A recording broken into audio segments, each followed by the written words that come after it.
Ukrainian soldiers marching Kiev on August 24, 2017, during a military parade marking Independence Day.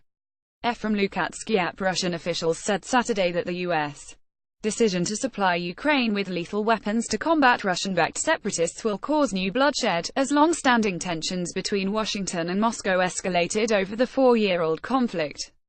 Moscow's admonition came shortly after the State Department announced Friday evening that the United States will provide heavy armaments to Ukraine for the first time, a step up from the support equipment and training offered so far. A statement by spokeswoman Heather Nauert said the weapons were defensive in nature, as part of our effort to help Ukraine build its long-term defense capacity, to defend its sovereignty and territorial integrity, and to deter further aggression. On Wednesday, Washington said it had approved an export license allowing the sale of light weapons and small arms to Ukraine from commercial U.S. manufacturers. The U.S. decision to provide lethal weapons brought a predictably sharp rebuke from Moscow, which has tacitly backed the separatists in eastern Ukraine while denying that it actively supports them.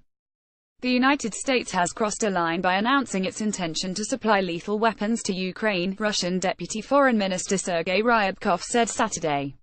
U.S. weapons are capable of leading to new casualties in our neighboring country, and we cannot remain indifferent to that. Moscow has long maintained that U.S. authorities organized and oversaw the Maidan protests in Kiev that led then-President Viktor Yanukovych to flee to Russia in early 2014.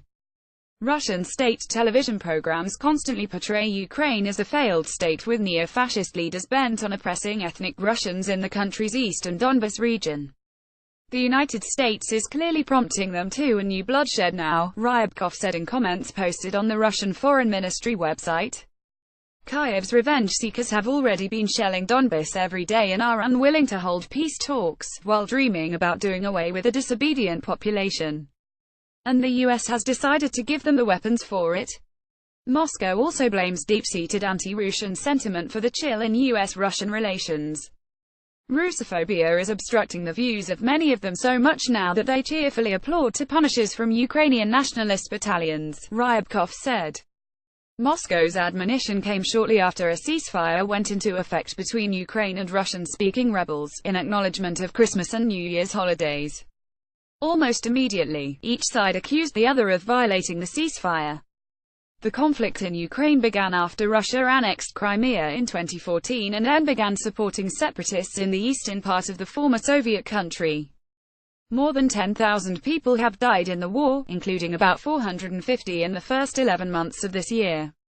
Secretary of State Rex Tillerson discussed a recent increase in violence during a phone call Friday with Ukrainian President Petro Poroshenko, according to an account provided by the Ukrainian government.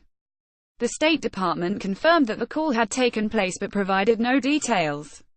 The Ukrainians said Poroshenko thanked Tillerson for the continuation of U.S. sanctions against Russia and for the consistent support of Washington regarding the increase of Ukraine's defense capacity.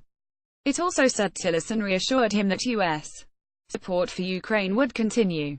Russia has denied sending troops and heavy weaponry to eastern Ukraine, but the United States says Moscow is providing arms, training and troops to support the separatists. Tillerson has said that the strained U.S.-Russia relations cannot improve and that punishing sanctions will not be lifted until Moscow withdraws its support from the rebels in Ukraine and returns Crimea to Ukrainian sovereignty. Ukraine has for years asked the United States to provide it with lethal weapons. The Obama administration considered providing heavy weapons but balked, fearing such a move would further inflame the conflict. Among the equipment Kiev most seeks are Javelin anti-tank missiles. The State Department said the U.S. assistance is entirely defensive in nature, and as we have always said, Ukraine is a sovereign country and has a right to defend itself. In Moscow, a leading Russian lawmaker also spoke out against the U.S.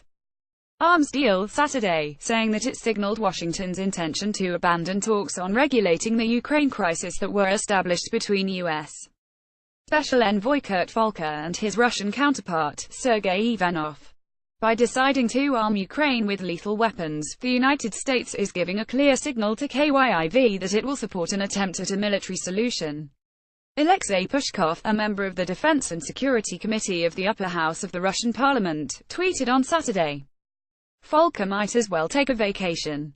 More measured voices in the Russian capital also cautioned that the U.S. decision could lead to an escalation of the Ukraine crisis. The provision of U.S. lethal arms for Ukraine will change little on the battlefield, but it marks Washington's deeper and more direct involvement in the conflict, Dmitry Trenin, director of the Carnegie Moscow Center, commented on Twitter.